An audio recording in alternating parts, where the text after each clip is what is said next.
Student, आज मैं आपको सेकंड चैप्टर से बहुत ही important topic development of anther and microsporogenesis यानी कि लघु बीजाणु जनन और पराग कोष्ठ का निर्माण, इस टॉपिक के बारे में डिस्कस कर रहे हैं। ठीक है, ये बहुत ही इम्पोर्टेंट टॉपिक है और ये एग्ज़ाम में 5 मार्क्स में फुल क्वेश्चन में आता है। इससे बहुत सारे शॉर्ट क्वेश्चन भी बनते हैं। एंथर यानी कि पराग कोष्ठ, ठीक है, इसके डेवलपमेंट में जो स्टार्टिंग पॉइंट है वो आपको इस तरह से समझ लेना है कि एंथर एंडोसियम का फर्टाइल पार्ट होता है और स्टार्टिंग में इसमें केवल 2 ही रीजन्स होते हैं या 2 ही स्तर होते हैं, जिसमें आउटर मोस्ट एक लेयर बनती है एपिडर्मिस, जो कि पैरेन्काइमा की होती है, और इनर जितना भी पूरा पोर्शन है वो पूरा पोर्शन पैरेन्काइमेटस सेल्स का बना होता है। पैरेन्काइमेटस सेल्स का मतलब है ये मृदुतक कोशिका से बना होता है। ठीक है, after some time parenchyma cells में 4 डिफरेंट कॉर्नर पर, ठीक है, 4 सेल्स साइज में इंक्रीज कर जाती हैं। इनका न्यूक्लियस लार्ज हो जाता है और इनमें जो प्रोटोप्लाज्म है वो ग्रैनुलर हो जाता है। तो ये जो सेल हैं ये अन्य जो पैरेन्काइमा की सेल हैं उनसे क्या होती है, डिफ़र हो जाती हैं। ठीक है, तो ये जो सेल हैं अब इनको हम एक नया नाम देते हैं, आर्ची स्पोरियल सेल। ठीक है, तो फर्स्ट टाइम एंथर में जो पैरेन्काइमेटस सेल्स का रीजन है उसमें से 4 डिफरेंट सेल्स डिफरेंट कॉर्नर पर साइज में इंक्रीज कर जाती हैं। इनका न्यूक्लियस लार्ज हो जाता है और इनका जो प्रोटोप्लाज्म है वो ग्रैनुलर हो जाता है यानी कि दानेदार हो जाता है। तो ऐसी कोशिकाओं को अब हम क्या नाम देते हैं, आर्ची स्पोरियल सेल। ठीक है, साथ ही में एंथर का जो मिडिल रीजन है, बीच का भाग, यहाँ पर कुछ स्पेसिफिक सेल्स, कुछ विशेष प्रकार की कोशिकाएं मॉडिफाइड होना शुरू होती हैं जो आगे चलकर जाइलम और फ्लोएम को फॉर्म करती हैं। ठीक है, तो ये जो प्रारंभिक कोशिकाएं हैं इनको हम प्राइमरी कंडक्टिव स्ट्रैंड के नाम से जानते हैं। कंडक्टिव स्ट्रैंड मीन्स होता है जो कंडक्शन करे, और आपको मालूम है कि प्लांट में कंडक्शन 2 ही चीज़ों का होता है, एक वाटर का और दूसरा फूड एंड मिनरल्स। ठीक है, तो इस तरह से जो स्टार्टिंग है एंथर में उसमें सबसे पहले आर्ची स्पोरियल सेल जो है इनकी फॉर्मेशन होती है। क्लियर? अब देखिए जो आर्ची स्पोरियल सेल है, ठीक है, आर्ची स्पोरियल सेल में अब होता है डिवीजन। तो इसमें जो पहला डिवीजन है, ठीक, वो होता है पेरिक्लाइनल।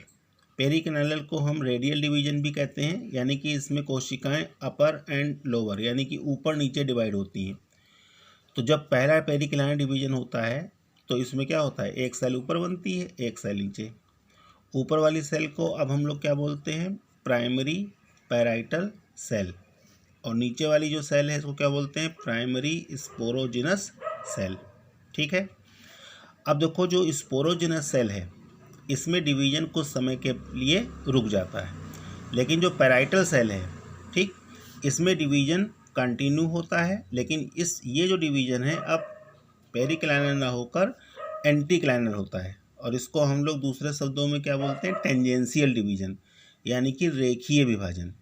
ठीक है, देखो जो पेरिक्लाइनल या रेडियल डिवीजन है उसमें अपर एंड लोअर डिवीजन होता है, लेकिन जो टेंजेंशियल डिवीजन है एंटीक्लाइनल उसमें साइड बाय साइड डिवीजन होता है। तो यानी कि जो ये वाली सेल है ये अपने साइड में इधर फिर इधर फिर इधर फिर इधर ऐसे करके डिवीजन करेगी, और ऐसा करने से क्या होता है, एक समय के बाद जो स्पोरोजिनस सेल है उसके सराउंडिंग एक लेयर फॉर्म हो जाती है। अब ये जो लेयर है, इस लेयर को हम लोग क्या बोलते हैं, पैराइटल लेयर।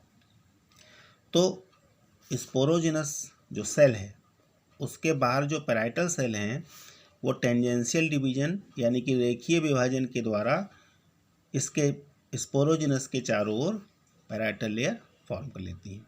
ठीक है, ये जो पैराइटल लेयर है इसके बन जाने के बाद फिर से इनकी कोशिकाएं पेरिक्लाइनल डिवीजन करती हैं यानी कि रेडियल डिवीजन करती हैं, अपर एंड लोअर।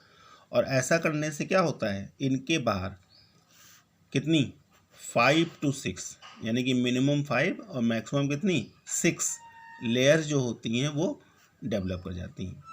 इनको हम लोग क्या बोलते हैं, पैराइटल लेयर। अब ये जो डिवीज़न है वो रेडियल डिवीज़न होता है या फिर इसको हम क्या बोलते हैं, पेरिक्लाइनल डिवीज़न। और ये मैं आपको पहले बता चुका हूँ, इस डिवीज़न में क्या होता है, कोशिकाएं अपर एंड लोअर डिवाइड होती हैं। क्लियर। 5 से 6 लेयर बनने के बाद जो स्पोरोजिनस सेल है इसमें भी अब डिवीज़न होता है और ये डिवीज़न माइटोटिक होता है यानी कि सूत्री विभाजन होता है। और ऐसा होने से ये जो स्पोरोजिनस सेल है ये बहुत सी न्यू डॉटर सेल में कन्वर्ट होती है, जिसे अब हम क्या बोलते हैं, माइक्रोस्पोर मदर सेल। इसी चीज़ को अगर हम ब्रॉड स्ट्रक्चर में देखें तो देखो इसका ब्रॉड स्ट्रक्चर कुछ इस तरह से होता है, ये देखो। ठीक, इसमें सबसे बाहर की तरफ क्या हो जाएगी, एपिडर्मिस। ठीक, अंदर की तरफ जो स्पोरोजिनस सेल हैं वो डिवाइड होकर क्या बना देंगी, माइक्रोस्पोर मदर सेल। इसके बाद यहाँ से लेकर और यहाँ तक ये पूरी लेयर जो होंगी वो पैराइटल लेयर होंगी। अब इन पैराइटल लेयर में क्या होता है, मॉडिफिकेशन हो जाता है। कैसे, देखो इनर मोस्ट जो लेयर है वो कहलाती है tapetum. Tapetum is the nourishment layer. It means ये माइक्रोस्पोर मदर सेल को पोषण प्रदान करती है, न्यूट्रिशन प्रदान करती है, जिससे कि ये माइक्रोस्पोर के रूप में डेवलप होती है। तो एक तरह से ये न्यूट्रिटिव लेयर होती है और ड्यूरिंग स्पोरोजेनेसिस ये माइक्रोस्पोर मदर सेल को क्या करती है, न्यूट्रिशन प्रोवाइड कराती है। बीच की जो लेयर है इनको हम बोलते हैं मिडिल पैराइटल लेयर। और सबसे बाहर की जो लेयर है ये क्या कहलाती है, एंडोथीसियम। देखो एंडोथीसियम जो सेल्स होती हैं या एंडोथीसियम जो लेयर है ये फाइब्रस होती है यानी कि इसमें फाइबर्स होते हैं। और इनकी सबसे बड़ी विशेषता ये होती है कि ये हाइग्रोस्कोपिक नेचर की होती हैं। हाइग्रोस्पोकिक जो है इसको हम लोग हिंदी में आर्द्रताग्राही बोलते हैं, यानी कि ये जल को, वाटर को एब्जॉर्ब करने की पावर रखती हैं। क्लियर है। तो इस तरह से ये एब्जॉर्बिंग पावर शो करती हैं और ये भविष्य में आने वाले समय में जो डिस्चार्जेशन होता है यानी कि माइक्रोस्पोर का जो स्फुटन होता है, डिस्चार्जेशन ऑफ माइक्रोस्पोर और पॉलन ग्रेन, उसमें क्या होती हैं, सहायक होती हैं या हेल्पफुल होती हैं। समझ गए। दूसरी बात, ये जो एपिडर्मिस है सबसे आउटर मोस्ट लेयर, इसमें जो एंथर है उसके किसी, देखो एक साइड पर ये, जैसे एक साइड ये है, ऐसी दूसरी साइड यहाँ होगी, फिर तीसरी साइड यहाँ होगी, 4। यहाँ पर जो सेल्स होती हैं वो काफ़ी महीन और पतली होती हैं यानी कि थिन वॉल्ड होती हैं। तो ऐसी जो सेल्स का एरिया है इसको हम लोग बायोलॉजी की लैंग्वेज में क्या बोलते हैं, स्टोमियम। और ये स्टोमियम वो प्लेस है जहाँ पर एंथर क्या होता है, रप्चर्ड होता है और इसके रप्चरेशन से जो माइक्रोस्पोर होते हैं यानी कि पॉलन ग्रेन जो होते हैं वो डिस्चार्ज होते हैं। ठीक है। तो after the maturation of anther ruptured on stomium, so inside pollen grain are discharged to atmosphere। जब एंथर पूरी तरीके से परिपक्व हो जाते हैं तो स्टोमियम से फट जाते हैं और स्टोमियम से फटने पर अंदर के जो माइक्रोस्पोर यानी कि परागकण हैं वो वायुमंडल में फ्री हो जाते हैं। समझ गए। तो इस तरह से ये जो एक कॉर्नर है उस एक कॉर्नर का डायग्राम मैंने आपको डिटेल में समझाया है। ऐसे ही 4 कॉर्नर, देखो एक कॉर्नर ये हो गया, एक ये हो गया, एक ये हो गया, एक ये हो गया। तो यानी कि एक एंथर में जो माइक्रोस्पोरेंजिया हैं वो कितनी बनेंगी, 4। मैंने आपको इसमें से एक पोर्शन क्या है, डिटेल में समझाया। तो जैसा इस पोर्शन में होगा वैसा इस पोर्शन में, वैसा इस पोर्शन में, वैसा ही इस पोर्शन में। ठीक है, तो ये जो स्ट्रक्चर है ये आपका क्या हो जाएगा, मैच्योर्ड माइक्रोस्पोरेंजिया। आ गई बात समझ में। उसके बाद देखो माइक्रोस्पोर जो मदर सेल है, ठीक, ये बाई नेचर क्या होती है, 2n यानी कि डिप्लॉयड। आपको मैंने जो पिछला टेबल था उसमें बताया था कि इसमें कौन सा डिवीज़न होता है, मियोसिस। तो मियोसिस डिवीज़न में पहले डिवीज़न में मियोसिस फर्स्ट 2 सेल्स बनती हैं, और यहाँ पर जो 2 सेल्स हैं इसमें क्रोमोसोम नंबर क्या हो जाते हैं, हाफ, यानी कि कितने हो जाएंगे, n। ठीक, उसके बाद जो 2 सेल्स हैं इसमें मियोसिस सेकंड होगा, और मियोसिस सेकंड होने पर कितनी बनेंगी, 4 हैप्लॉइड सेल। अब ये जो 4 हैप्लॉइड सेल हैं यही इन फ्यूचर क्या बनाएंगी, माइक्रोस्पोर, और इसी को हम लोग क्या बोलेंगे, पराग कण। क्लियर। तो माइक्रोस्पोर मदर सेल में अगर हम एक माइक्रोस्पोर मदर सेल की बात करें तो वो मियोटिक यानी कि अर्धसूत्री विभाजन के द्वारा, मियोटिक डिवीजन मतलब अर्धसूत्री विभाजन के द्वारा 4 माइक्रोस्पोर यानी कि परागकण या पॉलन ग्रेन को डेवलप करती हैं। ठीक, क्लियर। अब अगर हम माइक्रोस्पोर की बात करते हैं तो देखो माइक्रोस्पोर का अगर हम एक डायग्राम देखें तो ये पॉलन ग्रेन यानी कि माइक्रोस्पोर के लिए आप समझ सकते हैं। देखो जैसा कि आप डायग्राम में देख ही रहे हैं, सबसे बाहर की जो लेयर होती है वो एक्साइन कहलाती है। ये रफ होती है और हार्ड होती है। जनरली इसका निर्माण जो होता है वो किससे बना होता है, काइटिन से। ठीक है, काइटिन एक हार्ड सब्सटेंस होता है जो इसकी प्रोटेक्टिव लेयर को बनाता है, जो क्या कहलाती है, एक्साइन। ये सराउंडिंग रफ होती है, खुरदरी होती है। ठीक, अंदर की जो लेयर है वो इंटाइन कहलाती है, जो जनरली सेलुलोज से बनी होती है, सॉफ्ट होती है।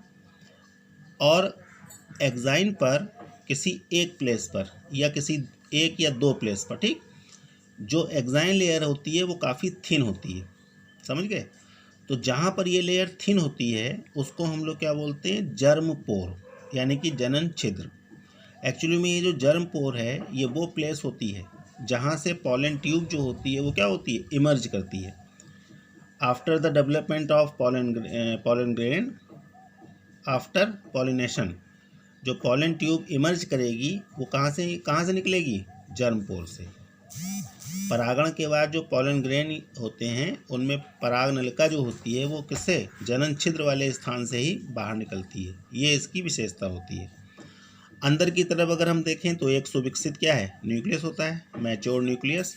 और इसके अलावा इसमें साइटोप्लाज्म होता है, और जितने भी न्यूट्रिटिव सब्सटेंस होते हैं वो साइटोप्लाज्म में क्या होते हैं, बिखरे रहते हैं। क्लियर, बात समझ में आ गई। अब अगर हम पॉलन ग्रेन की बात करते हैं तो पॉलन ग्रेन में पॉलिनेशन के बाद यानी कि परागण के बाद, ये देखो पॉलन ग्रेन आफ्टर पॉलिनेशन यानी कि परागण के बाद क्या होता है, सबसे पहले इसमें डिवीजन होता है न्यूक्लियस में। न्यूक्लियस में डिवीजन होने पर एक बनती है आपकी वेजिटेटिव सेल, एक बनती है जनरेटिव सेल। जो वेजिटेटिव सेल्स है वो क्या होती है, लार्ज यानी कि बिग, और जो जनरेटिव सेल है वो होती है स्मॉल यानी कि शॉर्ट यानी कि छोटी। ठीक है, जो वेजिटेटिव सेल है, ठीक, ये मॉडिफाइड हो जाती है, रूपांतरित हो जाती है किसमें, पॉलन ट्यूब में। और जो जनरेटिव सेल है वो एक बार और डिवीजन करती है यानी कि आफ्टर डिवीजन क्या बनाती है, 2 मेल गैमीट। ये जो पॉलन ट्यूब है इसी के इनसाइड अंदर की तरफ मेल गैमीट जो होते हैं वो क्या होते हैं, माइग्रेट करते हैं, किसके लिए, ओव्यूल के लिए। और ओव्यूल में एंटर करके वो फर्टिलाइजेशन में क्या होते हैं, भाग लेते हैं। समझ गए। तो इस तरह से अगर हम माइक्रोस्पोरोजेनेसिस की बात करते हैं तो माइक्रोस्पोरोजेनेसिस में सबसे पहले आपका एंथर फॉर्मेशन हो जाएगा, माइक्रोस्पोरेंजिया निर्माण। अब माइक्रोस्पोरेंजिया का जब निर्माण होगा तो जो माइक्रोस्पोरेंजिया है जब फुल्ली मैच्योर्ड हो जाएगी तो इसके पॉलन ग्रेन डिस्चार्ज होंगे, और पॉलन ग्रेन जब डिस्चार्ज होंगे तो उनका डेवलपमेंट स्टार्ट होगा पॉलिनेशन के बाद।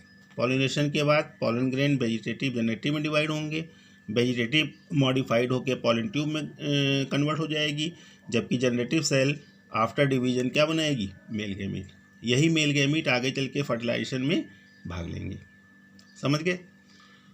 तो ये पूरा जो टॉपिक है ये आपका 2 पार्ट में डिवाइड होता है। पहला पार्ट आपका होता है डेवलपमेंट ऑफ एंथर, जो माइक्रोस्पोरेंजिया के निर्माण तक या फॉर्मेशन तक होता है, और दूसरा आपका होता है माइक्रोस्पोरोजेनेसिस। तो माइक्रोस्पोरोजेनेसिस में आपका मेल गैमीट फॉर्मेशन तक होता है, जिसको आप दूसरे शब्दों में कह सकते हैं